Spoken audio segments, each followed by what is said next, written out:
Takwa, orangnya disebut taqi kalau satu orang. Ya, taqi. Ada orang namanya Ma'ul, misalnya Ma'ul at-taqi, ya, Ma'ul sedang berusaha jadi takwa. Ya. Kalau jamak ini berubah jadi muttaqun, ittaqa yattaqi. Ittaqa orang yang berusaha menjadi takwa. Yattaqi, muttaqun orang-orang yang takwa.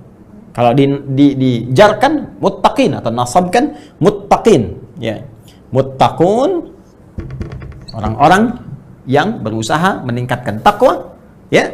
Kalau dinasabkan, dijadikan objek jadi muttaqin. Ya.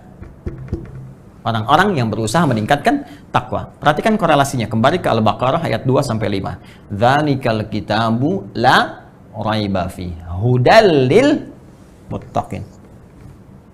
Ya. Isi Al-Quran jangan pernah diragukan kandungannya, memberi petunjuk pada orang-orang yang berusaha meningkatkan takwanya. Bagaimana dia bisa meningkatkan takwa itu? Ya, kan kesini kan? Semakin kau tingkatkan takwa, takwa akan menutup sifat burukmu, kan? Fujurnya hilang kan? Yang muncul nilai-nilai kebaikannya, maka cenderung bahagia, cenderung sukses. Bagaimana meningkatkan takwa itu? Kembali lagi ke Al-Baqarah ayat 3 dan 4. Alladzina yu'minuna bil ghaib wa yuqimunas shalah, shalah meningkatkan takwa. Wa mimma razaqnahum yunfiqun, infak meningkatkan takwa. Walladzina yu'minuna bima unzila ilaik, berinteraksi dengan Al-Qur'an meningkatkan takwa. Puasa meningkatkan takwa, haji meningkatkan takwa, zikir meningkatkan takwa. Karena itu ketika orang salat, ya, diminta oleh Allah menunaikan salat, sebetulnya, maaf, kewajiban yang melekat pada salat bukan sekedar ingin menuntut kita hanya mengerjakan sebagai ritual, bukan. Anda nggak sholat, nggak ruku, nggak sujud pun, semuka langit nggak sujud dan ruku, tidak akan menurunkan status Allah sebagai Tuhan. Allah nggak butuh dengan sholat kita, yang butuh kita. Karena manfaat sholat ini sendiri, sholat adalah bagian dari amalan takwa.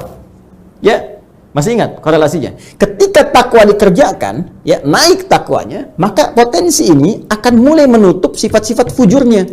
Fujur ini kan kumpulan nilai-nilai yang tadi, yang negatif tadi. Ya, yang cenderung membawa pada nilai-nilai keburukan. Nah, kalau takwanya naik, ininya ketutup. Di antara amalan takwa itu sholat. Semakin orang sholatnya benar, semakin meningkat, maka sifat-sifat buruk ini mulai terkoreksi, tertutup. Tutup. Ini sebabnya di Quran surah ke-29, ayat ke-45, ada redaksi, innas sholata tanha anil fahsya wal munkar.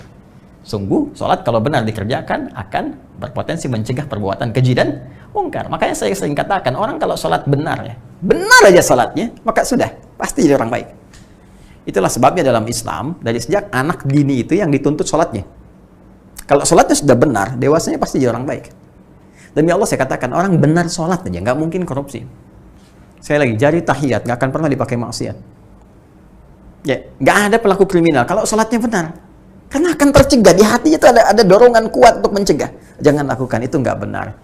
Ya, semakin berkurang, makanya pelaku maksiat tuh, demi Allah saya katakan, mustahil sholatnya benar. Kalaupun ada orang sholat bermaksiat, mustahil benar tuh, pasti bermasalah. Kalau orang benar tuh udah kelihatan auranya lain, beda.